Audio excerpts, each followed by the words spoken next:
সম্মানিত সুধী, পৃথিবীতে আল্লাহ তাআলা আমাদেরকে পাঠিয়েছেন ক্ষণিক সময়ের জন্য। এই ক্ষণিক সময়টাকে আল্লাহ এবং তার রাসূলের আনুগত্যই আমাদের মেন ভূমিকা। অর্থাৎ আল্লাহ তাআলা তার লক্ষ্য উদ্দেশ্য বাস্তবায়ন করার জন্যই আমাদেরকে পাঠিয়েছে। এই লক্ষ্য উদ্দেশ্যের কথা আমি গত খুতবায় আলোচনা করেছি। তো পূর্বের কিছু কথা না বললেই নয় যে আল্লাহ তাআলা যখন ফেরেশতাদেরকে বললেন ওয়াইজ ক্বালা রাব্বুকা লিল মালাইকা, যখন আপনার প্রতিপালক ফেরেশতাদেরকে বললেন ইন্নী জাইলুন ফিল আরদি খলিফা, আমি আমার প্রতিনিধিত্ব সৃষ্টি করতে চাই পৃথিবীতে, আমি আমার প্রতিনিধিত্ব সৃষ্টি করতে চাই যারা আমার একত্ববাদ তাওহীদকে প্রতিষ্ঠা করবে। তো এই তাওহীদকে প্রতিষ্ঠা করাই আল্লাহ তাআলা এই মানব জাতিকে পাঠানোর উদ্দেশ্য। আল্লাহ তাআলা এই কথাই বলছেন ওমা খালাকতুল জিন্না ওয়াল ইনস ইল্লা লিয়াবুদুন, আমি মানব এবং দানবকে সৃষ্টি করেছি শুধুমাত্র আমার ইবাদত করার জন্য। এই ইবাদতের ব্যাখ্যা করতে গিয়ে মুফাসসিরিন ইকরাম তারা বলছেন আইওয়াহিদুন, অর্থাৎ তাওহীদ প্রতিষ্ঠা করার জন্য। তার প্রমাণ কি? আল্লাহ তাআলা অন্য জায়গায় বলেছেন ওয়ালাকাদ বাআসনা ফি কুল্লি উম্মাতির রাসূলা আন ইবুদুল্লাহ ওয়াজতানিবুত তাগুত, আমি প্রত্যেকটি জাতির কাছে নবী রাসূল প্রেরণ করেছি এই জন্য যে তারা এই কথা বলে দেওয়ার জন্য, এই কথা প্রচার করার জন্য আন ইবুদুল্লাহ ওয়াজতানিবুত তাগুত, তোমরা শুধুমাত্র কেবলমাত্র আল্লাহ তাআলার ইবাদত করবে এবং তাগুতকে তোমরা অস্বীকার করবে, তাগুত থেকে বেঁচে থাকবে। তাগুত কি জিনিস? তাগুত হলো মা উবিদা মিন দুনিল্লাহ, আল্লাহ ব্যতীত যার ইবাদত করা হয় সেটাই হলো তাগুত। সুতরাং এই আয়াতগুলো থেকে আমাদের কাছে স্পষ্ট যে আমাদের এই পৃথিবীতে আসার মেন উদ্দেশ্য আল্লাহর, যে আমরা আল্লাহ তাআলার একত্ববাদকে প্রতিষ্ঠা করব। সুতরাং একত্ববাদের প্রথম সবক হলো আত-তাওহীদ। কেউ যদি তাওহীদুল রুবুবিয়্যাহ সম্পর্কে জ্ঞান না রাখে, তাওহীদুল উলুহিয়্যাহ সম্পর্কে জ্ঞান না রাখে, তাওহীদুল আসমা ও সিফাত সম্পর্কে জ্ঞান না রাখে, তাহলে আল্লাহর দৃষ্টিতে পৃথিবীতে সবচেয়ে মূর্খ ওই ব্যক্তি। কতটা কঠিন কথা! সবচেয়ে মূর্খ জাহেল হতে পারে সে ডাক্তার, হতে পারে সে ইঞ্জিনিয়ার, হতে পারে সে সহিহ আকীদার লোক, হতে পারে সে যেই হোক না কেন, সে যদি এই জ্ঞানটা না রাখে, অর্থাৎ তাওহীদুর রুবুবিয়্যাহ কাকে বলা হয়, তাওহীদুল উলুহিয়্যাহ কাকে বলা হয়, তাওহীদুল আসমা ওয়া সিফাত কাকে বলা হয়, এই জ্ঞানটা যদি কারো না থাকে, ও ডাক্তার, খুব নাম করা ডাক্তার, পরহেজগার ডাক্তার হলো আল্লাহর দৃষ্টিতে সবচাইতে আজহালুন নাস। সে সহিহ আকীদার বড় আমলদার, রাত্রের বেলা তাহাজ্জুদ পড়ে, সব কিছু তার ইবাদতের মধ্যে কাটায়, কিন্তু এই তাওহীদ সম্পর্কে তার জ্ঞান নাই। সে সবচাইতে আজহালুন নাস, সবচাইতে আল্লাহর কাছে মূর্খ জাহেল ব্যক্তি। সুতরাং আপনারা নিজেদেরকে পরিমাপ করুন, তাওহীদুর রুবুবিয়্যাহ সম্পর্কে আপনার ধারণা আছে কিনা, উলুহিয়্যাহ সম্পর্কে আপনার ধারণা আছে কিনা, আসমা ও সিফাতের সম্পর্কে ধারণা আছে কিনা। আপনার গাড়ি বাড়ি পৃথিবী সব কিছু একেবারে তুচ্ছ আপনার এই জ্ঞান যদি না থাকে। অতএব এই জ্ঞানটা যদি আপনি নিতে চান, আল্লাহ তাআলার উদ্দেশ্য যদি আপনাকে বাস্তবায়ন করতে চান, তাহলে আপনাকে ইলম অর্জন করতে হবে, শরীয়তের ইলম অর্জন করতে হবে। আল্লাহ তাআলা কি বলছেন? কুল ইন কুনতুম তুহিব্বুনাল্লাহ ফাত্তাবিউনি, হে মুহাম্মদ তুমি মানুষদেরকে বলে দাও যে তোমরা যদি আমাকে ভালোবাসতে চাও, আল্লাহকে ভালোবাসতে চাও, তাহলে ভালোবাসার প্রমাণস্বরূপ তোমাদেরকে একটা কাজ করতে হবে, সেটা হলো ইত্তিবা, অনুসরণ করতে হবে, অনুকরণ করতে হবে। সুতরাং আল্লাহর ভালোবাসা, আল্লাহর তাওহীদকে প্রতিষ্ঠা করা, আল্লাহর ভালোবাসা, রাসূলের আনুগত্য করা। আর রাসূলের আনুগত্য যদি আপনি না করেন, তাহলে আপনার এই পৃথিবীতে আসাটা একেবারে ব্যর্থ, কোনো কাজে নেই। অর্থাৎ আপনি আর আপনার প্রতিবেশী, আপনার ঘরে থাকা গরু ছাগলের মধ্যে কোনো তফাৎ নেই, কোনো তফাৎ নেই। আল্লাহ কি বলছেন? যে ওয়ালাকাদ যারানা আলি জাহান্নামা কাসীরাম মিনাল জিন, আল্লাহ তাআলা এই জাহান্নামকে পরিপূর্ণ করবেন অনেক জিন এবং ইনসান দ্বারা। এরা কারা? লাহুম কুলুবুন লা ইয়াফকাহুনা বিহা ওয়া লাহুম আ'য়ুনুন লা ইউবসিরুনা বিহা ওয়া লাহুম আযানুন লা ইয়াসমাউনা বিহা উলাইকা কাল আনআম, খুব কঠিন কথা, যেটা যে উপকরণগুলো আল্লাহ তাআলা দেয় নাই। অর্থাৎ আপনি আল্লাহকে চিনবেন, রসুলকে চিনবেন, আল্লাহর প্রদত্ত দ্বীনকে চিনবেন, সেই অনুপাতে আপনি আমল করবেন। এই এলেম অর্জন করার যতগুলো পার্টস লাগে, যতটুকু উপকরণ লাগে, সবগুলো আল্লাহ দান করেছেন। তার মধ্যে 1 নাম্বার হলো লাহুম কুলুবুন, আপনাকে আল্লাহ অন্তর দিয়েছেন। এটা দামি ডিভাইস, এত দামি ডিভাইস। আল্লাহ তাআলা এই জিনিসটাকে সবচেয়ে বেশি পছন্দ করেন। আর এই ডিভাইসের মধ্যে কি থাকে? তাকওয়া। এই ডিভাইসটা গরুকে দেয় নাই, ছাগলকে দেয় নাই, অন্য কোনো প্রাণীকে দেয় নাই, শুধুমাত্র আপনাকে চয়ন করে দিয়েছেন। লাহুম কুলুবুন, তাদের অন্তঃকরণ দেওয়া হয়েছিল, সে অন্তঃকরণ দিয়ে আমার দ্বীনকে বোঝার চেষ্টা করে নাই। তাদেরকে চোখ দেওয়া হয়েছিল, যে চোখ দিয়ে আমার দ্বীনকে পড়ে শুনে দেখে সে আমল করবে, নিজের সমাজে বাস্তবায়ন করবে, সেটাও সে করে নাই। তাকে চোখ দেওয়া কান দেওয়া হয়েছিল, যে কান দিয়ে আমার আনুগত্যের কথাগুলো শুনবে, আমার আনুগত্যের কথাগুলো শুনবে, আমার ইবাদতের কথাগুলো শুনবে, সেটাও সে আমার আনুগত্যের কানগুলোকে ব্যবহার করে নাই।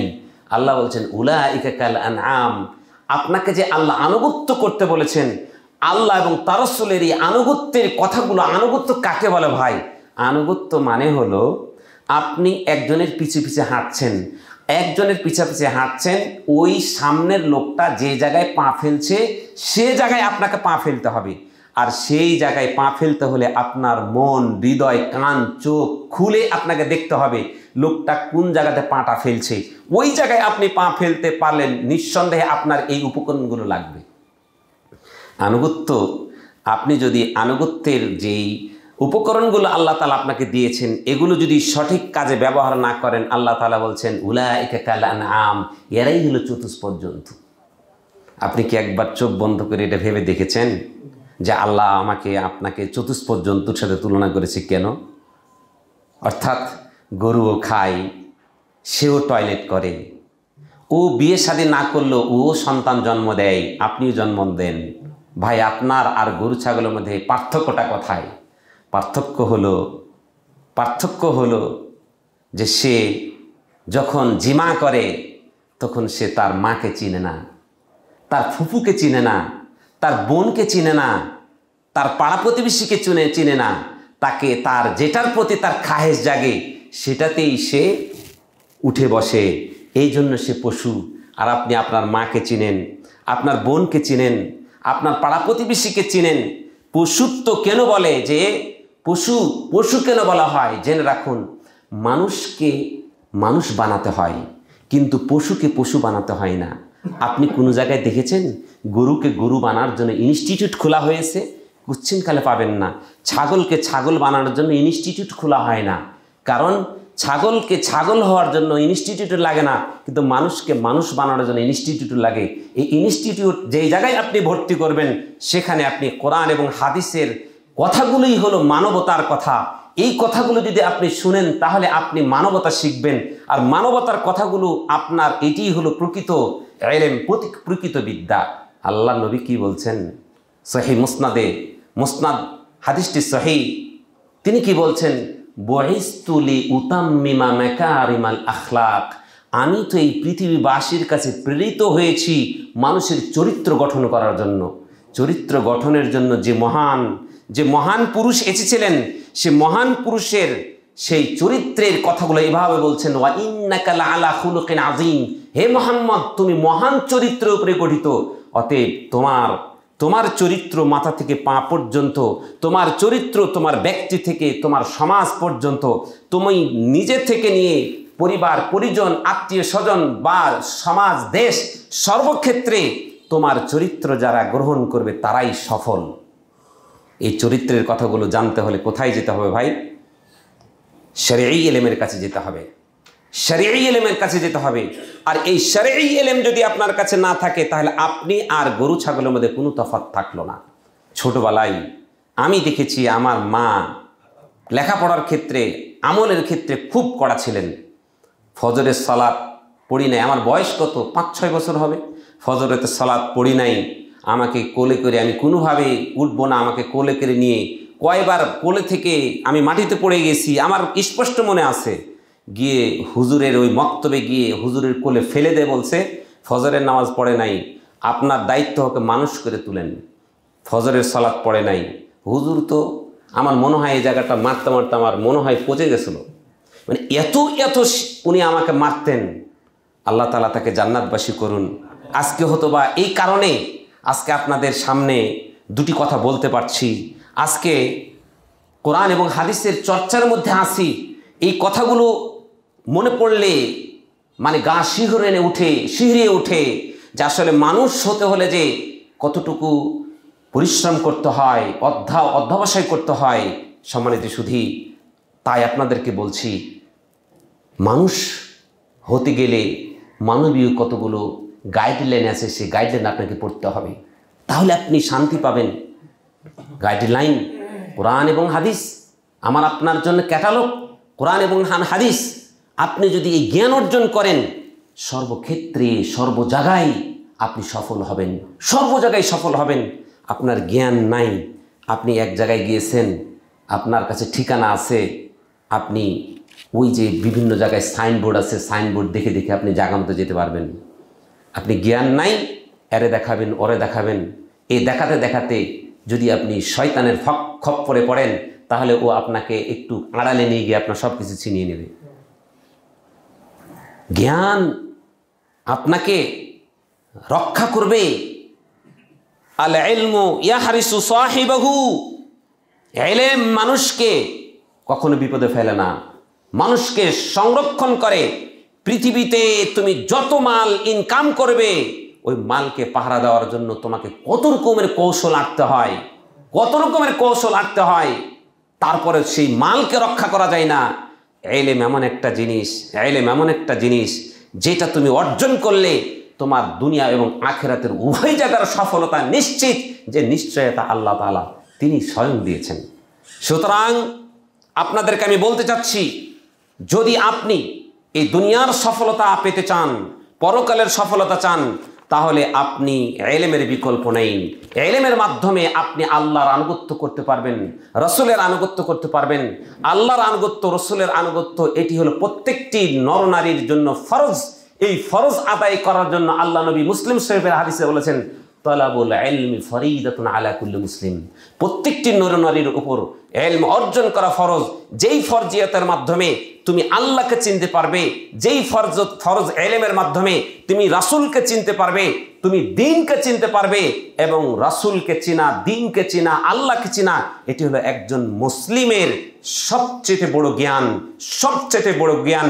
এই তিনটি জ্ঞান যার মধ্যে নেই, সে ডাক্তার হোক না কেন, সে ইঞ্জিনিয়ার হোক না কেন, সে এলাকার বড় ডক্টরেট অর্জন করে থাকুক না কেন, আল্লাহর দৃষ্টিতে সবচেয়ে সে জাহেল, সবচেয়ে সে মূর্খ। যে মানবতার মানুষ হওয়ার সে জ্ঞান তার কাছে নাই।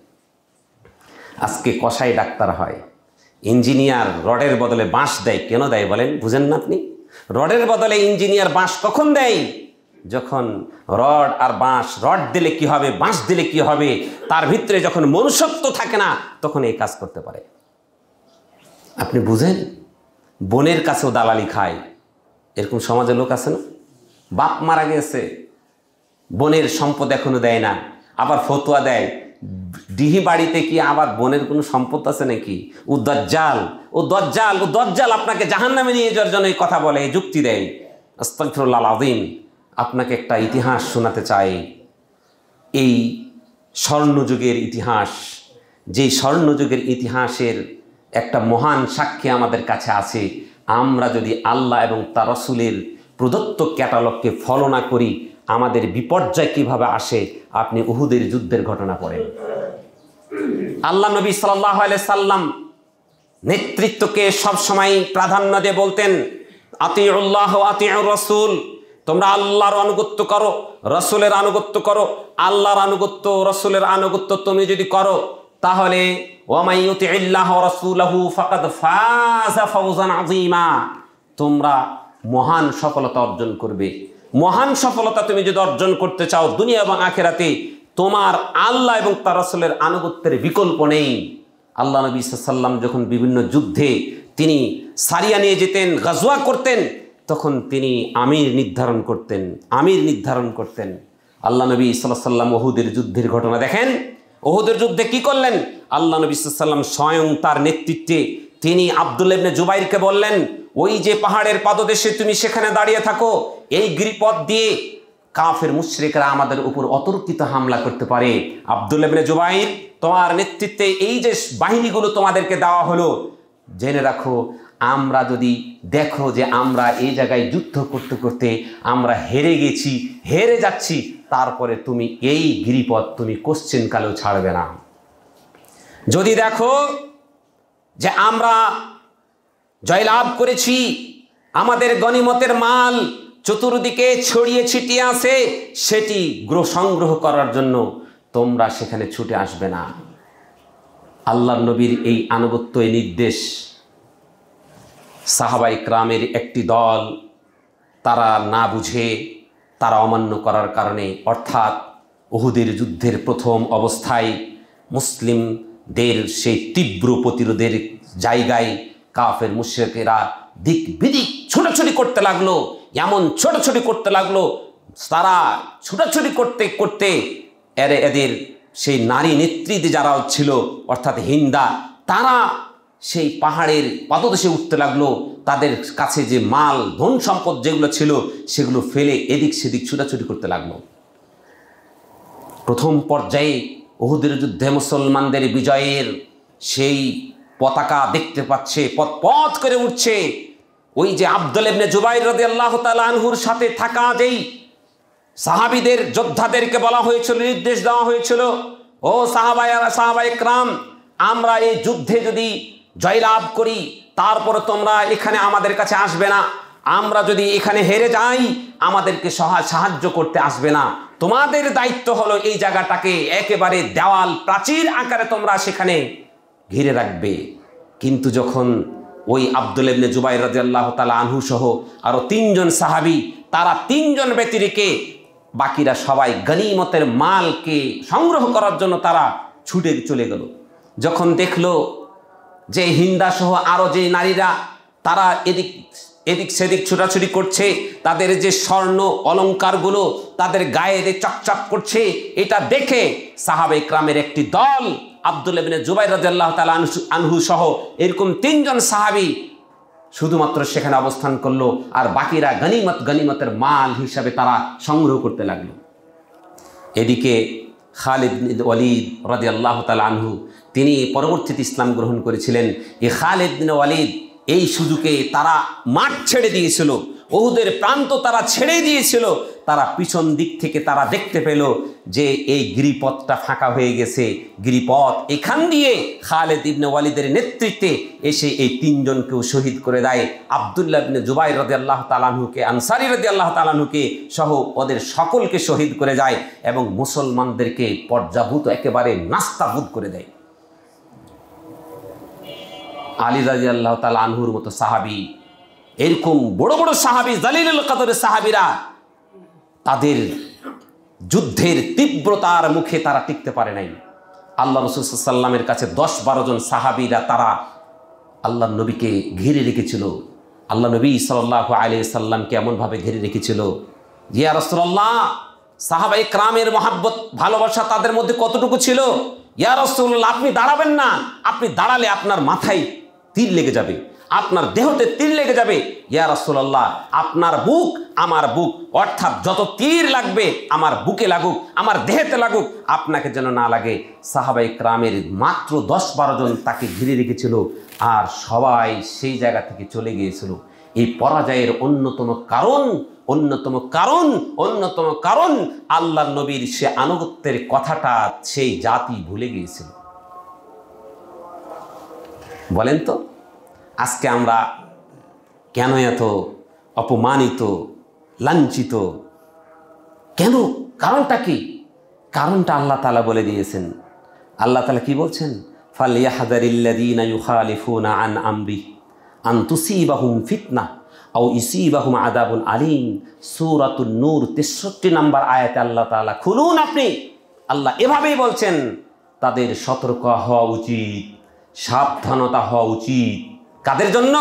ইউখালিফুনা আন আমরি, যারা আল্লাহ তাআলার নির্দেশকে, রাসূলের আদেশকে, রাসূলের আনুগত্যকে উপেক্ষা করে, তার সুন্নাহকে, তার রীতিকে, তার রেওয়াজকে উপেক্ষা করে যারা চলে, আনতুসিবাহুম ফিতনা, যে তাদের উপর ফিতনা এসে আপতিত হবে, ফিতনা গজব তাদের উপর এসে পড়বে, আও ইউসিবাহুম আযাবুন আলীম, অথবা তাদের কাছে যন্ত্রণাদায়ক শাস্তি তাদের কাছে উপনীত হবে। তাহলে আমার আপনার কাছে শাস্তি আসার অন্যতম কারণ হলো আল্লাহ এবং তার রাসূলের আনুগত্য থেকে দূরে সরে যাওয়া। আল্লাহ নবী সাল্লাল্লাহু আলাইহি সাল্লামের সাহাবায়ে কেরাম, একটুখানি ভাবুন, জ্বলন্ত যেই জায়গাটাকে স্বর্ণ যুগ বলা হয়, মুসলমানরা তার কিছুদিন আগে 1000 কাফেরের বিপরীতে মাত্র 313, 17, 19 জন বিভিন্ন রেওয়ায়েতে পাওয়া যায়। এই কয়জন, মাত্র কয়েকজন মুসলমান, আর ওদিকে কাফেররা 1000, যেখানে কাফেরের সেই সেনাপতি আবু জাহেল কাবা ঘরের গিলাফ ধরে দোয়া করছিল। কি দোয়া করছিল? আল্লাহুম্মা ইন হাদা হুয়াল হক, হে আল্লাহ, মুহাম্মদ যদি সত্য হয়, ফাআমতির আলাইনা হিজারাতাম মিনাস সামা, তাহলে তুমি আকাশ থেকে পাথর বৃষ্টি বর্ষণ করে আমাদেরকে ধ্বংস করে দাও, আও ইতিনা বিআযাবিন আলীম, অথবা এর থেকে আরো যন্ত্রণাদায়ক শাস্তি দিয়ে আমাদেরকে ধ্বংস করো। মুহাম্মদ সাল্লাল্লাহু আলাইহি সাল্লাম 1000 সৈন্যকে দেখে কি বললেন?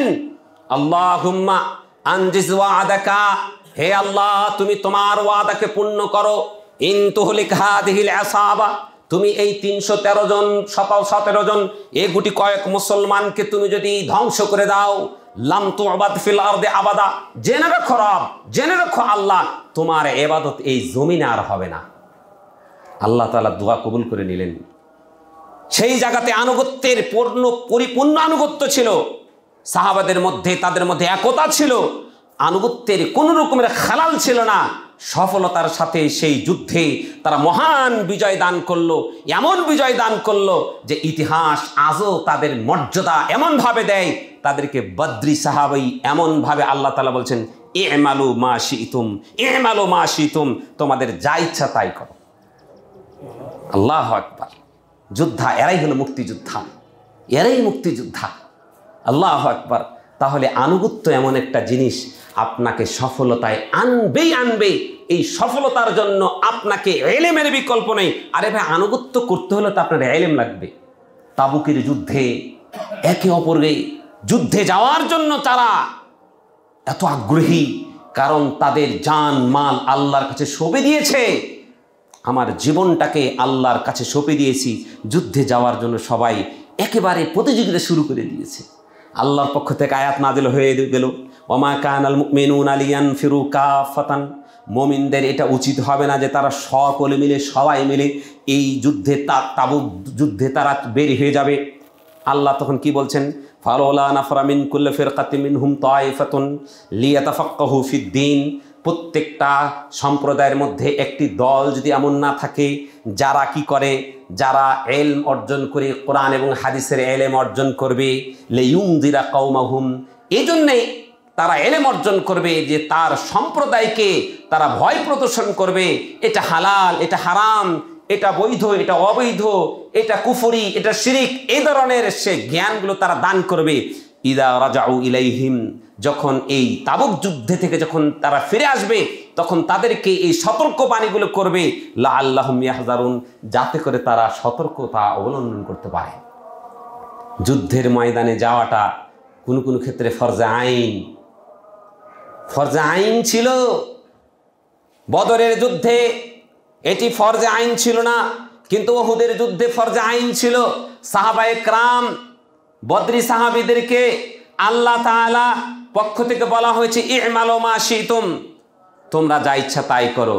কাব ইবনে মালিকের সাথে আরো 2 জন সাহাবী ছিল, যেই আপনার একটি যুদ্ধে কি হয়েছিল বলেন তো? এই যুদ্ধের ঘটনা হলো, কাব ইবনে মালিক তিনি সহ আরো 2 জন বদরি সাহাবী, তারা যুদ্ধে যাচ্ছি করে যায় নাই। সেই যুদ্ধে না যাওয়ার কারণে আল্লাহ নবী সাল্লাল্লাহু আলাইহি ওয়াসাল্লাম যখন ফিরে আসলেন, তখন তাদেরকে ওজর পেশ করতে বললেন। প্রায় 70-80 জন সাহাবীর মধ্যে মাত্র 3 জন সাহাবী সত্য কথা বললেন যে আমাদের আসলে ওজোর আপত্তি ছিল না, আমরা যাই যাচ্ছি করে যাওয়া হয় নাই, কিন্তু বাকি সাহাবী মিথ্যা কথা বলে সে আল্লাহ নবীর কাছে ছাড় নিয়ে নিয়েছিলেন। কিন্তু যারা সত্য কথা বলেছিল তাদেরকে বদ্রী সাহাবী, তাদের মধ্যে 2 জন বদ্রী সাহাবী হওয়া সত্ত্বেও তাদেরকে শাস্তির আওতায় আনলেন। কি? তোমাদের সাথে এই মুসলমানদের, এই তোমার অন্য অন্য ভাইদের সাথে যোগাযোগ নিষিদ্ধ, এক ঘরে করে রেখে দিলেন। এক পর্যায়ে কি করলেন? তোমাদের স্ত্রীদের সাথেও তোমরা কোনো রকমের সুযোগ সুবিধা নিতে পারবে না। 50 দিন অতিবাহিত হলো, বুখারীর হাদিস। 50 দিন অতিবাহিত হওয়ার পরেও যখন আল্লাহর পক্ষ থেকে হাদিস, আল্লাহর পক্ষ থেকে কোরআন আয়াত নাজিল হলো, এরাই সত্যিকার অর্থে এরাই সত্যবাদী, এদের ব্যাপারে যখন আল্লাহর পক্ষ থেকে নির্দেশ আসলো, একটু কথা ভাবুন যে আল্লাহ সুবহানাহু ওয়া তাআলার সাহাবায়ে কেরাম তারা আল্লাহর আনুগত্যের ক্ষেত্রে তারা কতটা অবিচল ছিল, তারাও তো পারত মিথ্যা কথা বলে ছাড় নিয়ে আনার জন্য। আনুগত্য এটাই হলো ঈমান।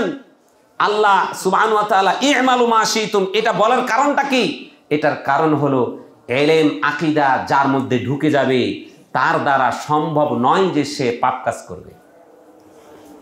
ই'মালু মা শি'তুম, তোমরা যা ইচ্ছা তাই করো, এটার মানে এই বুঝবেন না যে এরকম সাহাবী বদরের যুদ্ধে অংশগ্রহণ করেছে দেখে যত হারাম কাজ করবে। উদ্দেশ্য এটা নয়। এটা তার উদ্দেশ্য হলো একটা লোক যখন আমল সম্পর্কে জানবে, আকীদা সম্পর্কে জানবে, আল্লাহ সম্পর্কে জানবে, যখন তারা ঈমান সম্পর্কে জানবে, ঈমানের গভীরতাটা বদরি সাহাবীদের মধ্যে এতটা ছিল যে ইলমের কারণে আল্লাহ বলছেন ই'মালু মা শি'তুম। আল্লাহ তো জানেন এদের দ্বারা এই ধরনের কাজ হবে না, এদের দ্বারা এই ধরনের কাজ হবে না। বদরি সাহাবী দেখেন তো, ওকে বাঁচার জন্য মিথ্যা কথার আশ্রয় নিল না। আল্লাহু আকবার। তাহলে আনুগত্য আপনাকে এভাবে অবিচল থাকবে আল্লাহ তাআলার দ্বীনের উপরে, ইলমকে আপনাকে এই জন্য সম্মানিত সুধী। তাহলে বোঝা গেল যুদ্ধে যেই জায়গায় ফরজে আইন ছিল, এই ফরজে আইন আল্লাহ তাআলার পক্ষ থেকে বলা হলো, হে মুমিনরা তোমরা সকলেই যুদ্ধের ময়দানে তোমরা বের হও না, তোমাদের একটা দল তোমরা থেকে যাও। তোমরা থেকে কি করবে? কোরআন এবং হাদিসের ইলম অর্জন করবে। কোরআন এবং হাদিসের ইলম অর্জন করতে যদি পারো তাহলে তোমরা যারা গাজী হয়ে ফিরে আসবে, যারা যুদ্ধের ময়দান থেকে ফিরে আসবে, তাদেরকে তোমরা সতর্ক করবে, হালালের কথা বলবে, হারামের কথা বলবে। কতটুকু ইলমে শরীয়তের কতটুকু প্রয়োজনীয়তা, কতটুকু প্রয়োজন থাকলে এমনভাবে আয়াত আল্লাহ তাআলা নাজিল করেছেন। আল্লাহ তাআলা কি বলছেন? ওয়ামা কানা লিমুমিনিন ওয়ালা মুমিনাতিন ইযা কাদাল্লাহু ওয়া রাসূলুহু আমরান আইয়াকুনা লাহুমুল খিয়ারাতু মিন আমরি। কোন মুমিন নর, কোন মুমিন নারীর এই স্বাধীনতা নাই আল্লাহ এবং তার রাসূলের সিদ্ধান্তের বাইরে কোন রকমের সিদ্ধান্ত গ্রহণ করবে। এই স্বাধীনতা আল্লাহ তাআলা কোন মুমিনকে দেন নাই, কোন মুমিন নারীকে দেয় নাই। এই যে কুলাঙ্গাররা তারা তাদের স্বাধীনতার কথা বলে তারা মনে করে যে কাপড়ের স্বাধীনতা, আরে কাপড়ের স্বাধীনতা তা আল্লাহ আমাদেরকে দিয়ে দিয়েছেন। এই স্বাধীনতার বাইরে তুমি যদি স্বাধীনতা খুঁজতে যাও, নিঃসন্দেহে তুমি আফ্রিকার জঙ্গলের সেই বন মানুষ, হুনু মানুষ, তোমার সাথে ওই আফ্রিকার হুনু ওই জঙ্গলিদের মধ্যে কোনো তফাৎ নাই। আল্লাহ তাআলা বলে দিয়েছেন লাহুম কুলুবুন লা ইয়াফকাহুনা বিহা, তাদের অন্তঃকরণ দিয়েছিলাম সেটা দেশে বুঝলো না।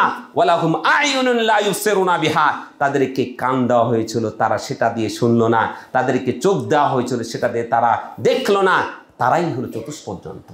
তোমার মধ্যে আর ওই জঙ্গলি প্রাণের মধ্যে কোনো তফাৎ নেই, এটা আল্লাহ বলেছেন, আমি বলি নাই। সুতরাং আল্লাহ এবং তার রাসূল যে সিদ্ধান্তটা দিয়ে দিয়েছেন এটাই মানবতা, এটাই হলো আমাদের চলার মাপকাঠি। এটাকে যারা শ্রদ্ধা করবে, সম্মান করবে, মেনে নেবে, তারাই সফলতা অর্জন করবে। এদের জন্য আল্লাহ তাআলা বলছেন, কি বলছেন? কুল আতিউল্লাহ ইয়া আইয়ুহাল্লাযিনা আমানু আতিউল্লাহ ওয়া আতিউর রাসূল, তোমরা আল্লাহর আনুগত্য করো, রাসূলের আনুগত্য করো। ওয়ালা তুবতিলু আমালাকুম, তোমাদের আমলকে বিনষ্ট করো না। আল্লাহর এবং তার রাসূলের আনুগত্য নাই, সে আমলটা বিনষ্ট হবে, এটা আল্লাহ তাআলা বলছেন। সুতরাং আসুন আমরা আল্লাহ তাআলা তার রাসূলের আনুগত্য করতে গেলে আমাদেরকে ইলম অর্জন করতেই হবে। আল্লাহ কি বলছেন? ফাসআলু আহলায যিকর ইন কুনতুম লা তা'লামুনা বিল বায়িনাতি ওয়াজ জুবুর, তোমরা আহলে ইলম বিদ্বানদের কাছ থেকে জেনে নাও। তোমরা যদি না জানো, স্পষ্ট দলিল আকারে তোমরা জেনে নাও। তাহলে আপনি যদি না জানি, তাহলে আমাদেরকে জানতে হবে, এই ইলম অর্জন করতে হবে। এর মাধ্যমে আপনার কি হবে? আল্লাহ বলছেন ইয়ারফাইল্লাহুল্লাযিনা আমানু মিনকুম ওয়াল্লাযিনা উতুল ইলমা দারাজাত। আল্লাহু আকবার। আল্লাহ তাআলা সূরাতুল মুজাদালার 11 নম্বর আয়াতে বলছেন, ইয়ারফাইল্লাহুল্লাযিনা আমানু, আল্লাহ তাআলা ওই সমস্ত লোকদের মর্যাদাকে উঁচু করবেন, বুলন্দ করবেন, আল্লাযিনা আমানু, যারা ঈমান আনবে, ওয়া উতুল ইলমা দারাজাত, এবং যাদেরকে ইলম দেওয়া হয়েছে তাদের মর্যাদাকে, তাদের শানকে আল্লাহ তাআলা উঁচু করবেন, বুলন্দ করবেন। এটা আল্লাহর ওয়াদা। আল্লাহ নবীর সাহাবা ইকরামদের তিনি এই মর্যাদা তিনি দেখিয়ে দিয়েছেন। কিভাবে দেখিয়ে দিয়েছেন? আল্লাহ তাআলা কি বলছেন মুহাজির এবং আনসারদের ক্ষেত্রে? আল্লাহ তাআলা বলছেন কি, রাদিয়াল্লাহু আনহুম ওয়া রাদু আন, আস-সাবিকুনাল আউয়ালুন মিনাল মুহাজিরিন ওয়াল আনসার আল্লাযীনা ইত্তাবাউহুম বিইহসান। আল্লাহ তাআলা বলছেন মুহাজির এবং আনসার এরা আল্লাহ এবং তার রাসূলের আনুগত্যের ক্ষেত্রে এমন দৃষ্টান্ত অর্জন করেছেন, এমন দৃষ্টান্ত স্থাপন করেছেন, যে দৃষ্টান্তের উপমা স্বরূপ আল্লাহ তাআলা কোরআনে তাদের ইতিহাস দিয়ে দিয়েছেন। এই ইতিহাস কিয়ামত পর্যন্ত যত মানুষ অধ্যয়ন করবে তারা জানবে সফলতার মেইন চাবিকাঠি হলো আনুগত্য। আল্লাহ কি বলছেন? রাদিয়াল্লাহু আনহুম ওয়া রাদু। ও দুনিয়াবাসী শুনে রাখো, আনসার মুহাজিরদের ব্যাপারে আমি কোরআনের আয়াত নাজিল করলাম যে আল্লাহ তাদের উপরে সন্তুষ্ট, তারাও সন্তুষ্ট হয়ে গেছে। কিসের মাধ্যমে? আল্লাযীনা ইত্তাবাউহু বিইহসান, যারা আনুগত্যের ক্ষেত্রে, আল্লাহ এবং তার রাসূলের আনুগত্যের ক্ষেত্রে একেবারে নিরঙ্কুশভাবে, এর মাঝে কোনো ফাঁক ফকর ছিল না। সফলতা এটাকে বলে। ইলমের মাধ্যমে তারা এই সফলতা তারা পেয়েছিল। তারা জেনেছিল, জেনেই তারা বলতো সামি'না ওয়া আতা'না, শুনলাম এবং আনুগত্য করলাম। আল্লাহ নবী সাল্লাল্লাহু আলাইহি ওয়াসাল্লামের এক সাহাবী উবাই ইবনে কাব রাদিয়াল্লাহু তাআলা আনহু, জানেন এই সাহাবীটা কি?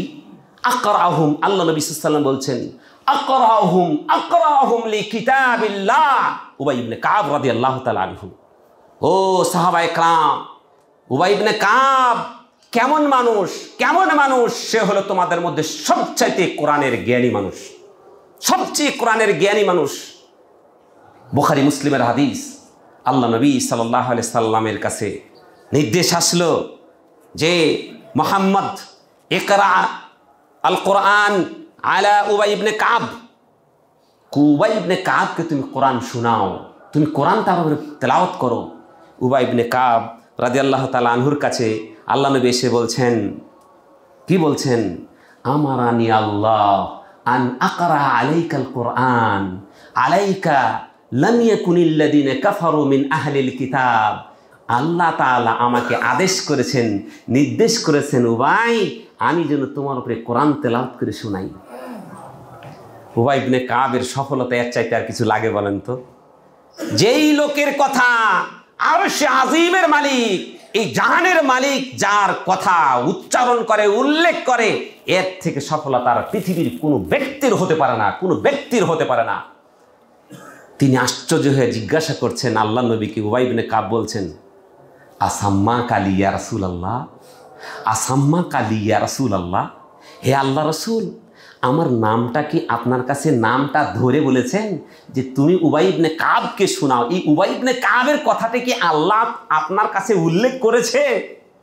তখন আল্লাহ নবী বলছেন নাম সাম্মা কালি, আমার কাছে তোমার নামটা উল্লেখ করেছে, বলেছে যে ইয়া মুহাম্মদ, তুমি ইয়া মহানবী আল্লাহ, হে আল্লাহর নবী, তুমি উবাই ইবনে কাবকে লাম ইয়াকুনিল্লাযিনা কাফারু এই সূরাটা পড়ে তুমি শোনাও। এরপরে উবাই ইবনে কাব রাদিয়াল্লাহু তাআলা আনহু তিনি খুশিতে কাঁদতে শুরু করলেন। বলেন তো এই মর্যাদায় সফলতা কিসে এনে দিয়েছে? আল কোরআন। এই কোরআনের সাথে যদি আপনি সম্পর্ককে নিবিড় করেন, আপনার মর্যাদা আল্লাহ তাআলা বাড়িয়ে দিবেন। মর্যাদা বাড়িয়ে দিবেন। কেমন মর্যাদা দেখেন, আল্লাহ কি বলছেন? শাহিদাল্লাহু, আল্লাহ তাআলা সাক্ষী দিচ্ছেন, আন্নাহু লা ইলাহা ইল্লাহু, আল্লাহ ছাড়া সত্যিকার কোনো ইলাহ নাই। এই সাক্ষীটা কে দেয়? ওয়াল মালায়েকা, ফেরেশতারা দেয়। আর কে দেয়? ওয়া উলুল ইলমি কায়িমান বিল কিসত, আর যারা এলেমের অধিকারী, এলেম নিয়ে যারা ন্যায়ের নীতির উপর অবিচল আছে, যে আলেম বিদ্বানরা, তারাও ঘোষণা দেয় যে আল্লাহ ছাড়া সত্যিকার কোনো ইলা নেই। ভাবুন তো, আপনি যদি তলাবুল ইলম, কোরআন এবং হাদিসের জ্ঞান অর্জন করেন, তাহলে আপনার সফলতা দেখেন। আল্লাহ এদের নাম উল্লেখ করে বলছেন, লা ইলাহা ইল্লাল্লাহর এই স্বীকৃতি আল্লাহ দিচ্ছেন, ফেরেশতারা দিচ্ছেন, আর কারা দিচ্ছেন? যারা উলুল ইলম, যাদেরকে ইলম দেওয়া হয়েছে। সুতরাং আপনি এই ইলমটাকে ছোট করে দেখে আপনি নিজেকে পণ্ডিত মনে করছেন না। নিজেকে আপনি পণ্ডিত মনে করতে পারেন। এক শ্রেণীর প্রাণী আছে যারা তাদের মাথাটাকে ছায়ের মধ্যে ঢুকে নিজের দেহটাকে সম্পূর্ণ আলগা করে বলে আমি লুকিয়ে আছি, আর অথচ তার মাথাটা শুধু কি ছায়ের মধ্যে ঢুকা, আর বাকিটা সব খোলা। আমাদের অবস্থা হলো এটা, দেখতে ফিটফাট, কিন্তু ভাই সদরঘাট। আপনি যতই আপনি নিজেকে বড় মনে করেন না কেন, আল্লাহর দৃষ্টিতে আপনি নাথিং, আপনার কোনো মূল্য নাই। একটা চতুষ্পদ প্রাণী, কুকুরের মূল্য আছে, কুকুর, একটা কুকুরের শুকুরের মূল্য আছে, কিন্তু আপনি আল্লাহকে চেনেন না, রাসূলকে চিনেন না। এটা কি আমার কথা ভাই? বালহুম আদাল মানে কি? উলাইকা কাল আনআম বলার পরে আল্লাহ বলছেন বালহুম আদাল, বরং এই চতুষ্পদ শুকুর, কুকুরের চেয়ে এরা নিকৃষ্ট। কারা? যাদেরকে আমি ইলম অর্জন করার উপকরণ দিয়েছিলাম, কোরআনে হাদিস চেনার জানার উপকরণ দিয়েছিলাম। চোখ দিয়েছিলাম, সিনেমার মধ্যে কাটিয়েছো। কান দিয়েছিলাম, গানের মধ্যে কাটিয়েছো। হৃদয় দিয়েছিলাম, আল্লাহ তার রাসূলের বিরুদ্ধে ফিকির করার জন্য খাটিয়েছো। তুমি হচ্ছ ওই শুকুর, কুকুরের চেয়ে নিকৃষ্ট। সুতরাং কুকুর শুকুরের কাতার থেকে তুমি যদি নিজেকে আলাগ করতে চাও, জুদা করতে চাও, আসো কোরআন এবং সুন্নাহর কাছে আসো। তোমার মর্যাদা সাহাবা একরামের যে মর্যাদা ছিল, তুমি সেই পর্যায়ে যেতে পারবে না, কিন্তু তোমার মর্যাদা আল্লাহ তাআলা তোমাকে দিবে। বাংলাদেশে দেখেন, বাংলাদেশের বড় বড় আলেমদেরকে তাকিয়ে দেখেন তো, ডক্টর সে আবু বকর মাহমুদ জাকারিয়া, ডক্টর শহীদুল্লাহ খান মাদানী, ডক্টর আবদুল্লাহ ফারুক হাফিজাহুমুল্লাহ, এই সমস্ত আলেমদেরকে দেখেন তো, এরা ম্যাক্সিমামই এরা দেখবেন এদের বাবারা, তাদের আত্মীয় স্বজনরা এত গরিব।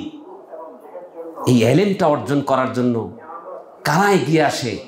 এই সমস্ত গরিব লোকগুলো এগিয়ে আসে।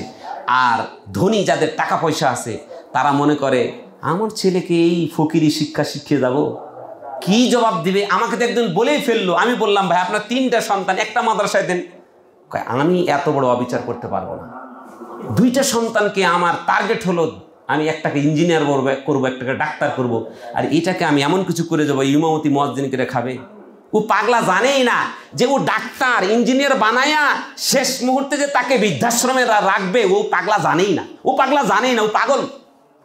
অথচ ওই আপনি বলেন তো, একটা মসজিদের ইমাম, কোন মসজিদের ইমাম তার বাবাকে বৃদ্ধাশ্রমে রাখছে?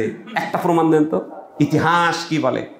ও দুনিয়ার মানুষ, শতকরা 70% ডিভোর্স, বউ তালাক। কয়জন আলেমের বউ তালাক হয়েছে একটু দেখেন তো, একটু জরিপ চালান। একটা হিন্দু স্বীকৃতি দিচ্ছে আমি এত তালাকের কাজ করলাম, হাই, হুজুর নাই। 2-1টা পাগলা হুজুর আছে। ওই পাগলা হুজুররা কি ওদের ইলম অর্জন করেছে, ইলমের মধ্যে তাকওয়া ছিল না। তাকওয়াবিহীন ইলম কি? আল্লাহ তাআলা বলছেন ওয়া ইন তাসবিরু ওয়া তাত্তাকু লা ইয়াদুররুকুম কাইদুহুম শাইআ। আল্লাহ আরেক জায়গায় বলছেন ওয়া ইন তাত্তাকুল্লাহ ইয়াজআল লাকুম ফুরকানা। তুমি ইলম অর্জন করছো, আল্লাহকে তুমি যদি ভয় করো, তাহলে আল্লাহ তোমাকে সত্য মিথ্যা পার্থক্যকারী একটা জ্ঞান দান করবেন, যার মাধ্যমে তুমি সত্য মিথ্যাটা তুমি আলাদা করতে পারবা। যারা ইলম অর্জন করছে, আল্লাহর ভয় রাখে না, আল্লাহকে চেনে না, আল্লাহর তাকওয়াটা তার মধ্যে অর্জিত হয় নাই, ওর মধ্যে শিরিক পাবেন, ওর মধ্যে বেদাত পাবেন। ও দেখবেন বউকে তালাক দিবে, ও দেখবেন বউকে মারবে, বউকে আদব শিক্ষা দিবে না। ওর মধ্যে আর একজন সুদখোরের মধ্যে কোনো তফাৎ থাকবে না। ওর আচরণ আর ওই সুদখোরের আচরণ একই রকম হবে। সম্মানিত সুধী, আসুন, ইলম এটি হলো জান্নাতের পথ। ইলম অর্জন করা কিসের পথ? জান্নাতের পথ। আল্লাহ নবী সাল্লাল্লাহু আলাইহি ওয়াসাল্লাম মুসলিম শরীফের হাদিসে বলেছেন মান সালাকা তারিকান ইয়ালতামিসু ফিহি ইলমান সাহালাল্লাহু লাহু তারিকান ইলাল জান্নাহ। যে ব্যক্তি ইলম অর্জন করার রাস্তাকে বেছে নিল, পথকে বেছে নিল, আল্লাহ তাআলা তার জন্য জান্নাতে যাওয়ার রাস্তাকে সহজ করে দিবেন। জান্নাত কি জিনিস? জান্নাত কি জিনিস এর বর্ণনা আমি দিয়েছি। জান্নাত এমন একটা জিনিস, পৃথিবীর সমস্ত কষ্টের সেই জায়গায় অবসান ঘটবে। এর নাম হলো জান্নাত। আল্লাহ নবী সাল্লাল্লাহু আলাইহি সাল্লামের হাদিস, একজন লোক সারাটা জীবন দুঃখে কষ্টে এক সন্ধ্যা খেয়েছে আর এক সন্ধ্যা খাই নাই, এমন বান্দাকে জান্নাতে একটা ডুবানি দিয়ে চুপানি দিয়ে বের করে বলবে, বান্দা দুনিয়ার জীবনটা একটু বর্ণনা করো তো, তোমার কষ্ট ক্লেশ কেমন কাটিয়েছ? আল্লাহর জাতের কসম করে বলবে, আল্লাহ আমি আমার জীবনে দুঃখ কষ্ট বলতে কিছু জানি না। এর নাম জান্নাত। জাহান্নাম চিনো তুমি? জাহান্নাম এমন একটা জায়গা, তোমার বাড়িতে এসি, তোমার গাড়িতে এসি, তোমার অফিসে এসি, তুমি যে গাড়ি থেকে বাড়ি আসবা তার জন্য একটা তোমার খাদেম আছে তোমাকে ছাতা ধরে রাখার মতো। সুখ কি জিনিস, সুখের শেষ নাই। তোমার এমন দুনিয়ার আল্লাহ এবং তার রাসূলের বিদ্যাচরণ করার কারণে জাহান্নামে একটা চুপানি দিয়ে খালি বলবে, তোমার দুনিয়ার জীবনটা একটু বর্ণনা দাও তো। সে সাথে সাথে বলবে, তোমার জাতের কসম দুনিয়ার জীবনে সুখ কি জিনিস আমি জানি না। এর নাম হলো জাহান্নাম। সুতরাং আপনি জান্নাতের রাস্তা যদি পেতে চান, তাহলে আপনাকে এই তালাবুল ইলমের এই রাস্তায় আসতেই হবে। আল্লাহ রাসূল সাল্লাল্লাহু আলাইহি ওয়াসাল্লাম বলছেন, মান খারাজা ফি তালাবিল ইলমি, যে ব্যক্তি ইলম অন্বেষণের রাস্তায় বের হলো, কানা ফি সাবিলিল্লাহ হাত্তা ইয়ারজিআ, সে আল্লাহর রাস্তায় যতক্ষণ পর্যন্ত সে ফিরে না যায়। এই যে আপনারা এসেছেন, খালি নিয়াত করেন খুতবা শুনবো, খুতবার যে ইলম সেগুলো আমি নিব, আমি সেই অনুপাতে আমার জীবনের প্রেক্ষাপট পাল্টাবো, আমার বউয়ের চরিত্র পাল্টাবো, আমার ছেলের চরিত্র পাল্টাবো, আমার পরিবারের চরিত্র পাল্টাবো। এই ইলম আমি নিব। এই ইলম আমাকে নেওয়ার জন্য ঘুমালে চলবে? আপনারা অনেক এসে ঘুমান, মানে আপনি মনে হচ্ছে পণ্ডিত সাহেব, কোনো ইলমের দরকার নাই। বলেন তো, কোরআন এবং হাদিস নিয়ে আপনাদের কথা বলছি, আর আপনারা মাশাআল্লাহ ধারসে ঘুম কারে বলে? মনে হচ্ছে আর জীবনে ঘুমাই নাই। এর মানে কি? এর মানে হলো এই ইলমটা আপনার দরকার নাই, আপনার দরকার নাই না ভাই। আল্লাহ নবী কি বলছেন? মাই ইউরিদিল্লাহু বিহি খায়রান ইফাক্কিহু ফিদ্দীন, আল্লাহ যার কল্যাণ চান তাকেই ইলম দান করেন। ফজরের নামাজে আসছেন না, এর মানে বুঝতে হবে আল্লাহর রহমত আপনার উপরে আছে। 5 ওয়াক্ত নামাজে সালাতে আছেন না, এর মানে বুঝতে হবে আল্লাহ আপনার প্রতি দয়া করেছেন, রহমত করেছেন। সময় মতো মসজিদে এসে খুতবা শুনছেন, খুতবার বিষয়গুলো মনোযোগ দিয়ে শুনছেন, কোনগুলো আমার চরিত্রকে সাবান দিয়ে পরিষ্কার করতে হবে। আমরা তো চাই আমার কাপড়টাকে সুন্দর করে পরিষ্কার করতে দিই, কত ধরনের ডিটারজেন্ট, কত ধরনের সাবান ইউজ করেন, কিন্তু আপনার চরিত্রকে পরিষ্কার করার জন্য একমাত্র সাবান কোরআন এবং হাদিস। এই সাবানের আপনি যদি পরিষ্কার না করেন, আপনি নিজেকে ভাববেন আর বলবেন আমি তো অমুক, আমি তো অমুক, কিন্তু আল্লাহর কাছে আপনি নিকৃষ্ট প্রাণী। সম্মানিত সুধী, সুতরাং তালাবুল ইলমে আসুন। আর ইলম এমন একটা জিনিস, আল্লাহ নবী সাল্লাল্লাহু আলাইহি সাল্লাম এই ইলমের বিষয়টাকে এই জন্য এত উৎসাহিত করেছেন, কারণ আল্লাহ বলছেন, হাল ইয়াস্তাবিল্লাযীনা ইয়ালামুনা ওয়াল্লাযীনা লা ইয়ালামুন, যারা জানে আর যারা জানে না এরা কি সমান? কোশ্চেন কালেও নয়। যারা জানে আর যারা জানে না তারা কোশ্চেন কালেও সমান নয়। এরা বিরাট, এদের পার্থক্য রয়েছে। আপনি সবচাইতে শয়তান কিসে খুশি হয় জানেন? আপনি যদি ইলম অর্জন না করেন। শয়তান সব থেকে চেষ্টা করে, দেখবেন মাদ্রাসার ছেলেরা যখন নাজারা পড়ছে কোনো অসুবিধা নাই, 2-3 পারা যখন হয় তখন সে মাদ্রাসা ভাগার একটা প্রবণতা শুরু হয়। কারণটা কি জানেন? শয়তানের সবচাইতে প্রচেষ্টা, যদি কোনো জাতিকে মূর্খ বানিয়ে দিতে পারি, ওকে জাহান্নামী করা এটা ব্যাপারই না। একদিনের ঘটনা মনে হয় বলছি আপনাদের সামনে। হ্যাঁ, একজন সৌদি আরবের একজন বড় আলেম, বড় লেখক, এই হাদিসের উপরে কেন্দ্র করে একটা তিনি গল্প লিখেছেন। শয়তান তার আরশুহু ফিল মা আলাল মা, তার আরশটা হচ্ছে পানির উপরে। ও শয়তান তার চেলাদেরকে পাঠায় দেয়, যাও পথভ্রষ্ট করে আসে। আত্মীয় স্বজনের মধ্যে সম্পর্ক ছিন্ন করে, স্বামী স্ত্রীর মধ্যে সম্পর্ক ছিন্ন করে, বন্ধু বান্ধবের সাথে সম্পর্ক ছিন্ন করে। এসে রিপোর্ট দেয় আমি 2 বন্ধুর মধ্যে বিচ্ছেদ ঘটিয়েছি, কোনো ব্যাপারই না। ও স্বামী স্ত্রীর মধ্যে সম্পর্ক নষ্ট করে আসছে, একটু মুচকি হাসি দিছে। আর একজন বলছে যে আমি একজন তালিবুল ইলম, যে কোরআন এবং হাদিসের জ্ঞান শিখতে চাচ্ছিল, তাকে পথভ্রষ্ট করছি। সাথে সাথে শয়তান ওর সাথে কুলাকুলি শুরু করে দিয়েছে। এরা বেজার, কিরে আমি 2 জন স্বামী স্ত্রীকে পথভ্রষ্ট করে আসলাম, আমাকে কোনো মূল্যায়ন করলো না, আর আমি 2 বন্ধুর মধ্যে সম্পর্ক ছিন্ন করে আসছি, কোনো অনুভূতি পেলাম না, আর একজন ছাত্রকে সে পথভ্রষ্ট করে আসছে, তার এত মর্যাদা। কেন মর্যাদা? আসো, সে একজনের বাড়ি গেছে, যে লোকটা খুব আবেদ, এমন আবেদ যে তাহাজ্জুদের নামাজ ছাড়ে না, জিকির আজকার ছাড়ে না, ইবাদত কাকে বলে। ওর বাড়ি গিয়ে পরাঘাত করে বলছে জি ইতু রব্বাকা, আমি তোমার রব এসেছি। ও তো মহা খুশি, আল্লাহ আল্লাহ, আমার ইবাদতে খুশি, আমার রব আমার বাড়িতে চলে আসছে, খুশি তাক্ষণ না, আসুন আসুন। তার জন্যে বসার ব্যবস্থা, খাওয়ার ব্যবস্থা, এটা করার পরে খাওয়া দাওয়া শেষ করে শয়তান বলছে যে তুমি যে ইবাদত করেছো রে বান্দা, আমি খুশি হয়ে তোমাকে আজকে আমি ছাড় দিতে এসেছি, ইবাদতের অব্যাহতি দিতে এসেছি, এই ইবাদতের অব্যাহতি নিয়ে নাও, আর তোমার ইবাদত লাগবে না। শয়তান সফলতা পেল কি পেল না? এই জায়গায় যদি ওই বান্দা জানতো রব কোনোদিন এভাবে আসবে না। আল্লাহ কোরআনে বলে দিয়েছেন ওয়াবুদু রাব্বাকা হাত্তা ইয়াতিয়াকাল ইয়াকিন, তোমাদের মৃত্যু না হওয়া পর্যন্ত ইবাদত করো।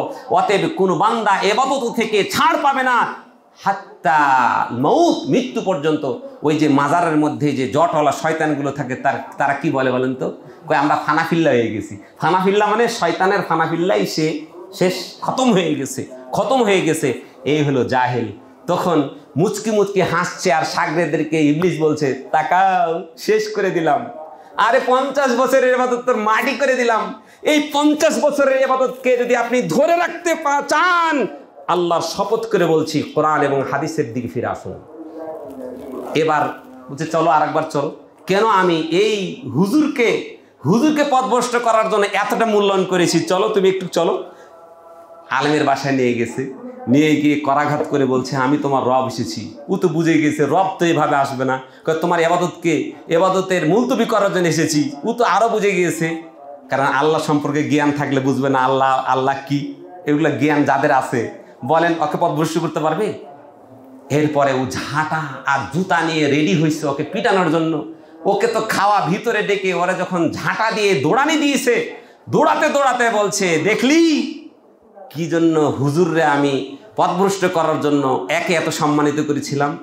ভাই দোস্ত, আপনাকে দৃষ্টান্ত দিতে বলতে পারি, আপনি বর্তমানে বুঝেন আমার মতো ইসমাইলকে যদি শয়তান পথভ্রষ্ট করতে পারে, জেনে রাখুন আপনার পাশে যদি 10 জন শয়তান থাকে আপনাকে পথভ্রষ্ট করার জন্য, আমার মতো ইসমাইলকে পথভ্রষ্ট করার জন্য বাংলাদেশের যত শয়তান আছে এটি তো থাকবে, ইন্ডিয়া থেকে ভাড়া করে নিয়ে আসবে। কারণ আপনার মতো পাবলিককে পথভ্রষ্ট করার জন্য এত ওর কোনো কি লাভ আছে বলেন তো? আপনি তো সকাল বিকাল বিড়ির পাশায় আপনি টান মারেন, আপনাকে দিয়ে কি হবে বলেন? আমাকে যদি পথভ্রষ্ট করতে পারে এই জাতিকে পথভ্রষ্ট করা হবে। বলেন আমি 3টা-4টা মসজিদে খুতবা দেই, হাজার মানুষের সামনে কোরআন এবং হাদিসের কথা বলি, হালালের কথা বলি, হারামের কথা বলি। শয়তান আমাকে যদি পথভ্রষ্ট করতে পারে, শয়তানের সফলতা সবচেয়ে এখানে। আর শয়তান চায় আমাকে আপনাকে মূর্খ জাহিল বানাতে। এটাকে আমরা বুঝি, একবার ভাবি না। সে হলো আপনার 1 নম্বরের শত্রু। আল্লাহ বলছেন ইন্নাহু লাকুম আদুউম মুবিন, সে তোমার প্রকাশ্য শত্রু। এটা জাতি বুঝতে চায় না। এই জাতি তার বাপকে শত্রু মনে করে, এই জাতি তার ভাইকে শত্রু মনে করে, এই জাতি তার পাড়া প্রতিবেশীকে শত্রু মনে করে। অথচ এই জাতিকে এই শয়তান মূর্খ বানিয়ে রেখেছে। মূর্খ বানিয়ে ভাই লাগিয়ে দেয়। যদি ভাইয়ের হকটা যদি জানতো, বাপের হকটা যদি জানতো, মায়ের হকটা যদি জানতো, পাড়া প্রতিবেশীর হকটা যদি জানতো, তাহলে শয়তান সফলতা পারতো বলেন তো আপনি? এই সফলতা শয়তানের, আপনার ব্যর্থতা শয়তানের সফলতা। অতএব আসুন কোরআন এবং হাদিসের দিকে ফিরে আসুন। আপনার সফলতা কেন আসবে, কেন আল্লাহ তাআলা বলছেন আপনাকে আপনার সফলতার কথা বলছে? দেখেন ইন্নামা ইয়াখশাল্লাহা মিন ইবাদিহিল উলামা ইন্নাল্লাহা আজিজুন গফুর। সূরাতুল ফাতির 28 নম্বর আয়াত আল্লাহ বলছেন শুধুমাত্র কেবলমাত্র আল্লাহকে ভয় করে আলেমগণ, বিদ্বানগণ। কারণ আল্লাহকে চিনে, রাসূলকে চিনে, দিনকে চিনে। আপনারা একজন আলেম যদি পাপ কাজ করে, আপনি বেশি এটা মাখামাখি করেন না, বেশি এটা নিয়ে ঘাটাঘাটি করেন না। কারণ একজন আলেম যদি পাপ করে, সেখান থেকে ফিরে আসার রাস্তাও সে জানে। সাহাবীদেরকে যে বলেছিলেন, এই যে গতকালকে বুখারীর হাদিসে আমরা এই ব্যাখ্যা পড়ালাম, ইমালু মা শিতুম, এর মানেটা কি? এর মানে হলো যে তোমাদেরকে আল্লাহ তাআলা এমন যোগ্যতা দিয়েছেন যে তোমরা হারাম কাজের কাছে জড়াবে না। হারাম কাজে তোমরা যদি জড়িয়ে যাও, তোমাদের আমল, তোমাদের আকীদা, তোমাদের বিশ্বাস, তোমাদের ঈমান, তোমাদের জ্ঞান, তোমরা সাথে সাথে ওই পাপ কাজ থেকে ফিরে আসার সক্ষমতা আল্লাহ তাআলা তাকে দিবেন। তাহলে ইলম থাকলে আপনি সহজে আপনি পাপ কাজ থেকে ফিরে আসতে পারবেন। কেন বেদাতীদের তওবা আল্লাহর কাছে কবুল হয় না বলেন তো? বেদাতি তো জানে না যে এটা আমার গুনার কাজ, এটা তো জানে না। যখন ইলম আপনাকে দিবে, এই যে ফরজ সালাতের পরে আমরা দোয়া করি না, এক শ্রেণীর লোক বাঁকা চোখে দেখে। ভাই, আল্লাহ নবীর যে ক্যাটালগে আমাদের জীবনকে সাজাবো, এই ক্যাটালগে তো এই দোয়াটা নাই, এটা তো নাই। কিভাবে আপনি এই দোয়া করবেন? অতএব ইলম আপনাকে ইয়াহরিসু আপনাকে রক্ষা করবে, বাঁচাবে, দুনিয়া এবং আখিরাতে আপনাকে সফলতা দান করবে। ইলম আপনাকে বাঁচাবে। আপনার ধন সম্পদ আপনি যতই করেন না কেন, এই ইলম আপনার যদি না থাকে, আপনার জীবন হলো ব্যর্থ। সুতরাং আল্লাহর ভয় যদি আপনি নিতে চান, তাহলে আপনাকে ইলমের কাছে আসতে হবে।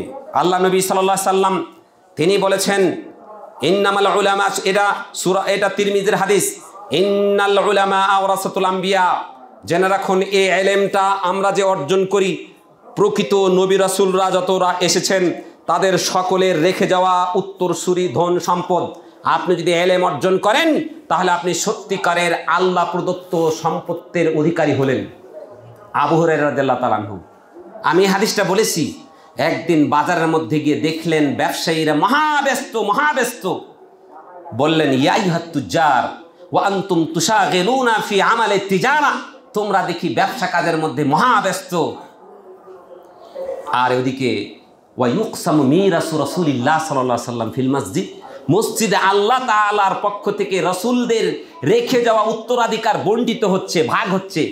এরা ব্যবসা কাজ বন্ধ করে তাড়াতাড়ি, এটি হলো আসার এবং সহি সনদে বর্ণিত, ইমাম আলবানী রাহিমাহুল্লাহ এটাকে সহি বলেছেন, দৌড় দিয়ে ওই ব্যবসায়ীরা গিয়ে দেখে ফাওয়াজাদু ফিহি হালাকাতাল কোরআন, সেখানে গিয়ে কোরআনের দাস পাইছে। কোরআনের দাস, তাহলে কোরআনের দাস এটা কি? এটা রসুলের রেখে যাওয়া উত্তরাধিকার।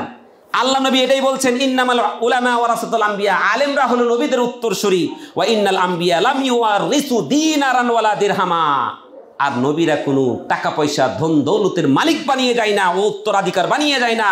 ওয়া ইন্নামা ওয়ারাসুল ইলমা, তারা শুধুমাত্র ইলমের উত্তরসূরি বানিয়ে যায়।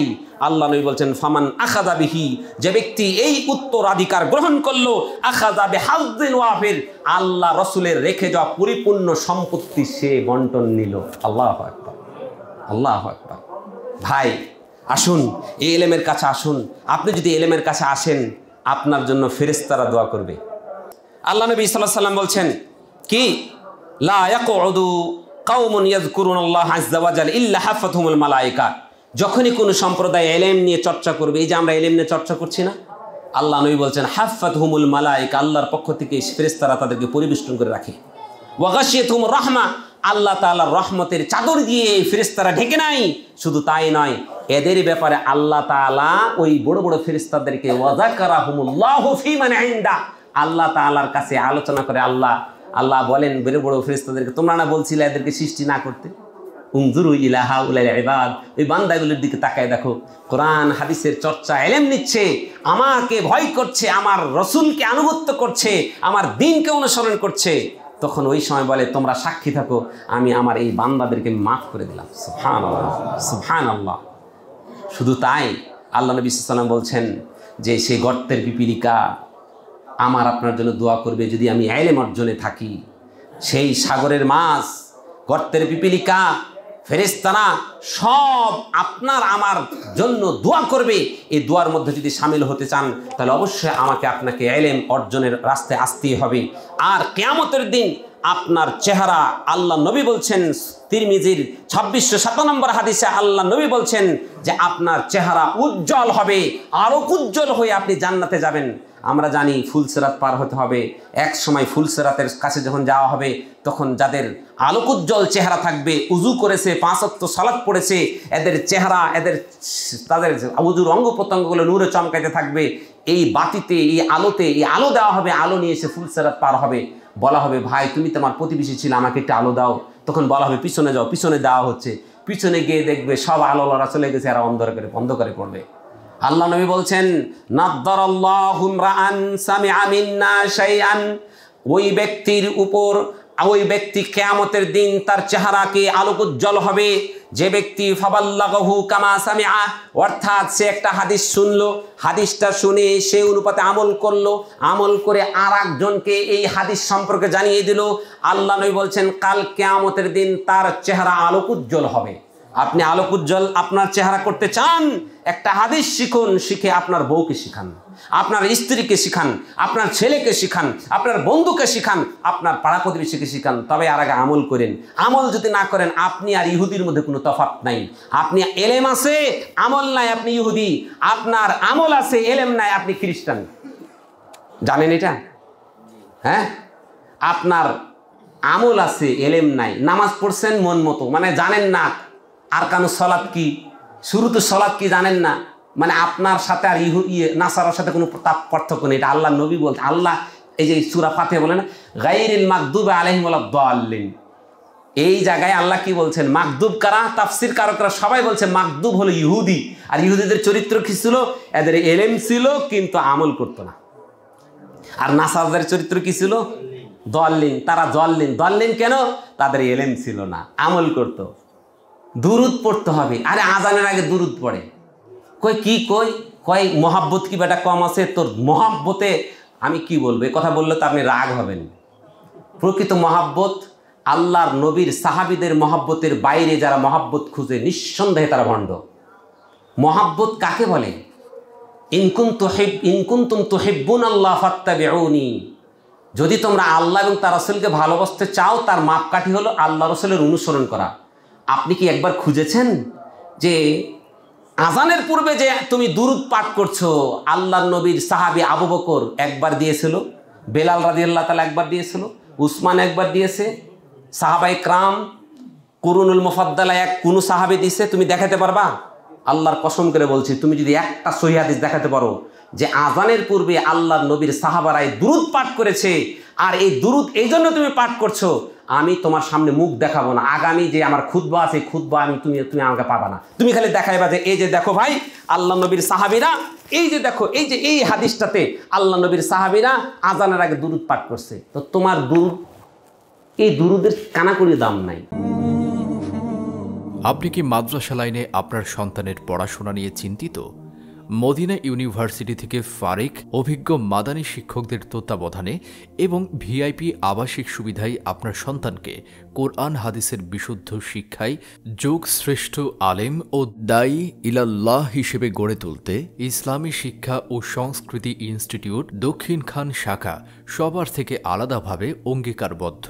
শাইখ আকরামুজ্জামান বিন আব্দুস সালাম মাদানী হাফিজাহুল্লাহ কর্তৃক প্রতিষ্ঠিত ও পরিচালিত ইসলামী শিক্ষা ও সংস্কৃতি ইনস্টিটিউট দক্ষিণ খান শাখায় 2025 শিক্ষাবর্ষে বালক এবং বালিকা উভয় বিভাগে শিশু শ্রেণী থেকে দাওরায়ে হাদিস ক্লাস পর্যন্ত আবাসিক, অনাবাসিক এবং ভিআইপি আবাসিক সুবিধায় ভর্তির রেজিস্ট্রেশন শুরু হয়েছে।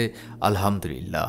গতানুগতিক পাঠ্যক্রম থেকে আমাদের শিক্ষা ব্যবস্থায় রয়েছে সম্পূর্ণ ভিন্নতা, কারণ আমরা অভিজ্ঞ মাদানী উস্তাদ দ্বারা শিক্ষার্থীদের পাঠদান করানো সহ মাদ্রাসা শিক্ষা বোর্ড এবং স্কুল কলেজ এর সমন্বয়ে একটি আধুনিক যুগোপযোগী সিলেবাস অনুসরণ করে পাঠদান করে থাকি।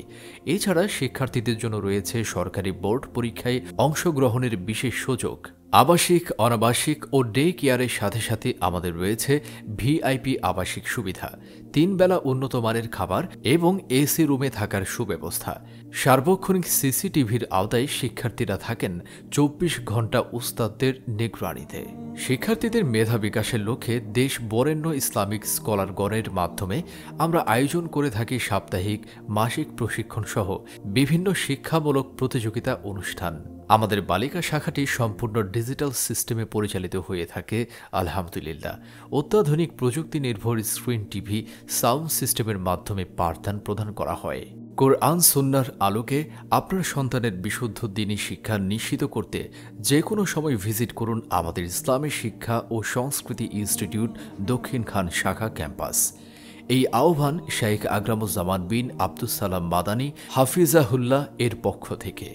দিনী ভাই বোন দেশ এবং বিদেশে আমাদেরকে দেখতেছেন বা আমাদের সম্পর্কে জানেন, তাদের উদ্দেশ্যে আমরা একটা ঘোষণা দিচ্ছি যে আমাদের উভয় শাখা, 2 শাখাতে এখন আমাদের ছাত্র ভর্তির কার্যক্রম চলতেছে এবং শিশু শ্রেণী থেকে শুরু করে একবারে দাওরা হাদিস পর্যন্ত এখানে ছাত্র ভর্তি নেওয়া হচ্ছে এবং আলহামদুলিল্লাহ সহি আকীদা এবং মানহাজের উপরে শিরক বেদাত মুক্ত শিক্ষা, বিভিন্ন ধরনের এই যে দলীয় সংকীর্ণতা মুক্ত শিক্ষা এখান থেকে দেওয়া হয়। আলহামদুলিল্লাহ আমাদের ছাত্ররা এর উপরেই গড়ে উঠতেছে। আপনারা যারা শিরক বেদাত এবং কুসংস্কার মুক্ত সহি আকীদা এবং মানহাজের উপরে আপনাদের সন্তানদেরকে গড়ে তুলতে চান, শিক্ষা দিতে চান, ইনশাআল্লাহ তাদের জন্য আমরা এটা সঠিক ঠিকানা মনে করি, আপনাদেরকে আহ্বান জানাচ্ছি।